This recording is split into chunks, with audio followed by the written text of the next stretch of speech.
pernyataan Saudara Effendi Simbolon yang tidak ada angin, tidak ada hujan, tiba-tiba meminta Ibu Megawati mundur dari Ketua Umum Partai Demokrasi Indonesia Perjuangan.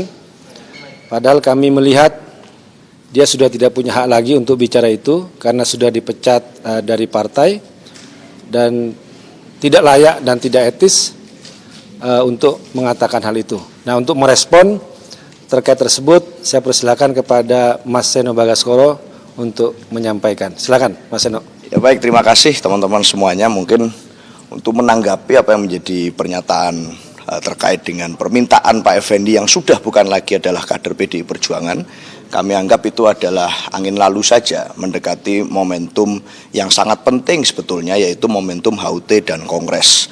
Kalau kita tahu bahwa selama ini memang PDI Perjuangan sebagai partai yang digembleng oleh sejarah besar, manakala ada berbagai upaya yang terorganisir untuk menekan dan mengecilkan kami. Kita lihat di tahun 98 betapa kemudian semangat itu malah berbalik, arus balik rakyat malah datang bersama menyatu dengan PDI Perjuangan pada saat kami dikuyo-kuyo oleh berbagai pihak yang mempunyai kekuasaan. Oleh karena itu saya rasa dengan respon itu menunjukkan bahwa PDI Perjuangan malah semakin besar pasca pemecatan 27 kader di tanggal 16 Desember beberapa waktu yang lalu. Ternyata malah yang datang berbondong-bondong ke PDI Perjuangan, dukungan rakyat malah banyak. Ibarat seperti pepatah lama, mati satu tumbuh seribu. Setiap hari saya dan Gus Guntur ini menerima WA ini dari orang-orang yang ingin bergabung dengan partai pasca kemudian PDI Perjuangan melakukan langkah pemecatan yang dianggap tegas oleh berbagai pihak. Oleh karena itu mungkin dengan semangat itu mendekati momentum ulang tahun ke-52, ada banyak orang-orang yang tidak suka dengan menguatnya PDI Perjuangan tersebut, sehingga mereka berusaha melakukan cara-cara mengecilkan. Sorry, cara-cara seperti itu malah membesarkan kami. Itu. Tapi kan kemarin sebetulnya Pak Effendi itu bilang ya. Mundurnya atau minta Bu Mega untuk mundur itu sebagai aksi untuk menghormati rakyat terkait kasus Harun Masiku dan juga Sekjen PDIP Hasto Kristianto. Dan Pak Effendi juga sempat menyebut harusnya PDI Perjuangan ini melakukan restrukturisasi atau regenerasi dan mengganti ketua umum. Itu tanggapannya seperti apa? Ya, saya rasa itu tidak ada kaitannya ya. Artinya berusaha disambung-sambungkan dengan cocok logi yang tidak ada kaitannya sama sekali. Kenapa? Kalau bicara menghargai suara aspirasi rakyat, PDI Perjuangan ini partai yang sangat demokratis, yang mendengarkan suara dari bawah, dari pengurus. Nah, permohonan dari kader partai untuk meminta Ibu Profesor Dr. Haja Megawati Soekarno Putri untuk kembali menjadi ketua umum partai itu datang dari Rakernas, yang semuanya kemudian merupakan perwakilan dari kader-kader di daerah yang menyatakan permohonan kepada Ibu Megawati untuk berkenan menjadi ketua umum kembali.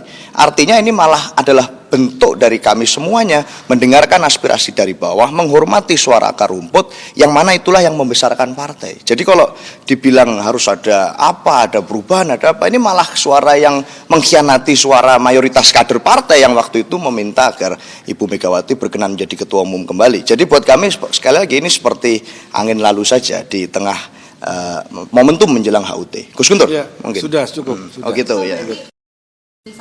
Itu di Kongres. Internal PDI itu tidak setuju akan hal itu ya? Ya, nanti kita akan bicarakan semua persoalan internal kan di Kongres. Jadi HUT besok adalah momentum konsolidasi bertemu kembali dengan menyatu dengan rakyat. Makanya kita lakukan dengan sederhana dan akan diikuti di seluruh Indonesia dari Sabang sampai Merauke.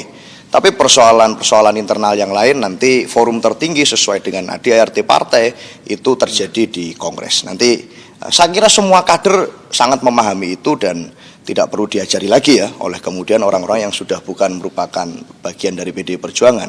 Harusnya sebagai yang senior-senior yang dulunya pernah bersama dengan kita harusnya tahu ada mekanismenya gitu. Nah, dan mekanisme itu adanya di Kongres. Jadi kita akan bahas itu nanti di sana. Ya. Dari ketua umum juga, bahwa ini kan ada hal yang pelanggaran hukum. Tapi banyak publik menilai kalau ini sebagai politisasi hukum karena belakangan ini Pak Hasto masuk orang yang keras gitu terhadap yang dilakukan oleh pemerintahan sebelumnya. Enggak lah. Setahu saya justru Pak Jokowi bantu dia. Setahu saya selama ini. Buktinya kan sampai dengan periode pengurus pimpinan KPK yang lama kan tidak pernah ada dikutak-atik gitu. Ini kan periode yang baru gitu. Pertanggungjawaban ketua umumnya seperti apa Pak yang dimaksud? Ya harus mengundurkan diri sebagai bentuk pertanggungjawaban atas, ini kan masalah serius, masalah hukum, bukan masalah sebatas etika yang digembar-gemborkan. Ini hukum, ya harus seperti Perdana Menteri Kanada ya sekarang mengundurkan diri, hanya menyatakan bahwa ingin masuk ke negara bagian ke-51 saja. Korea, ya harus dimulai lah.